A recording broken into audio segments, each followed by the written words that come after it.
For just 1 minute, please pay your full attention. Welcome to Super Science University Bhagavad-Gita, which only can fulfill any of your wishes, aka the real Santa.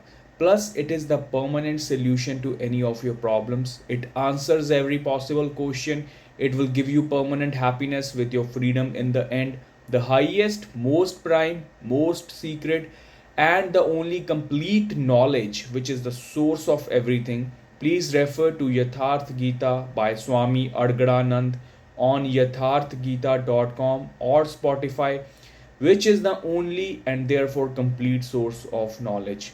Please note, incomplete knowledge is dangerous since without it you will stay ignorant.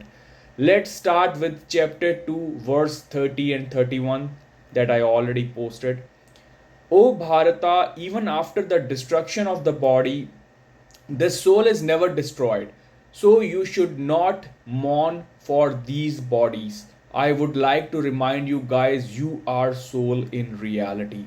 Soul, not a separate identity other than yourself.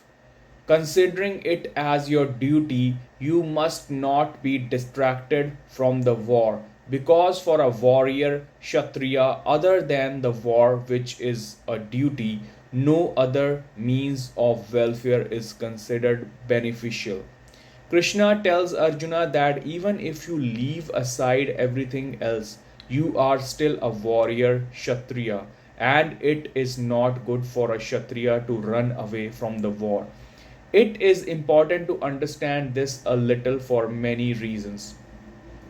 Firstly, in the last 500 years, the idea that all humans are equal has been propagated so much that the statement of Krishna will sound very strange, very weird, that you are a warrior Kshatriya. Because the birth of socialism all over the world, all those people who have thought and known life had a completely different belief. That belief was not that was that no person is equal. One, and the second concept was tied to that inequality, that was that there are types of people, there are different kinds of people. Very broadly, the sages of this country had divided people into four types. They were the four castes, varnas. The concept of castes, varna, was also severely condemned. Not because there is no psychological truth behind the concept of castes, but because the people who believed in the concept of caste system proved to be extremely foolish. The people who are propounding the concept of class today are extremely reactionary and unscientific. Even principles get into trouble due to association. The four castes are the different stages of the same person and not a division of people. That is why today it is very difficult to understand Krishna's saying that you are a warrior. The day this was said, this psychological truth was very clear. Now, as the understanding of psychology increases in the West, this truth is being re established. Carl Gustav Jung has again divided man into four types.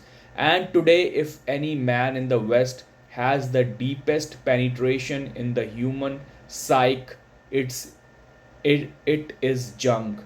He has again divided it into four parts.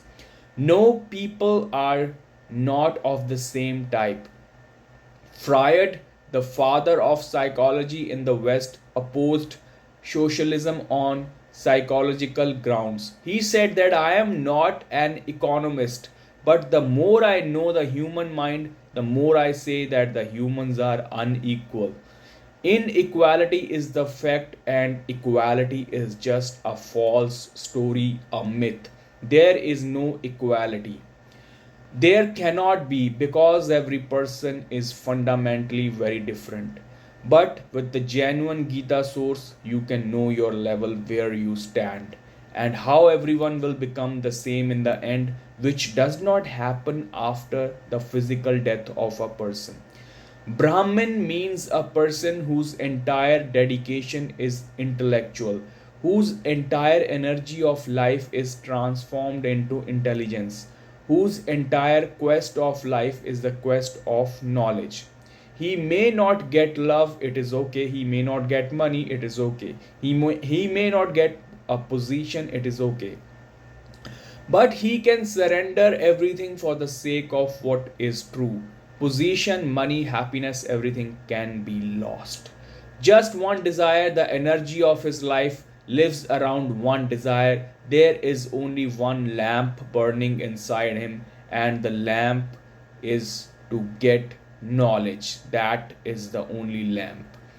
This one is called Brahmin. Remember, a Brahmin doesn't come out of the blue. He is the one who was of the warrior class before, and a warrior was a merchant and he was a laborer before. So don't try to differentiate them based on the classes. So it is your own representation. Today, the scientists in the West are Brahmins. Einstein should be called a Brahmin. Louis Pasteur should be called a Brahmin. Today, in the West, those who have sacrificed their lives in the search of the truth of science in the last 300 years should be called Brahmins. But remember, a scientist is searching everything outside where there are limitations of knowledge. Gita is the science of the inside universe, the search of the spirit, and the spirit includes the matter in itself. The second class is that of the warriors, Kshatriyas. For them, the source of their aspiration is not knowledge, the source of their aspiration is power. There are people on earth whose life is a search for power. For example, Nietzsche has written a book, The Will to Power. He has written a book that the real salt among men. Nietzsche says they all are eager to attain power. They are worshippers of power. They are searching for power. That is why Nietzsche said that I have heard the best music, but when I see the sound of the soldiers' feet walking on the road and their shining bayonets in the light, I have never heard such beautiful music. So the shining bayonets in the light is their music. The monk Brahmin will think that this man is mad. Is there any music in the shining edge of a bayonet? Or is there any music in the sound of the soldiers' footsteps falling together? There is music in contemplation, in thinking, in sitting under the sky near a tree and thinking about the stars. There is music, in poetry. There is music in the search for truth. This Nietzsche is mad. No, guys, a true Brahmin will never think like that because he himself was a warrior before. So, this explanation is wrong.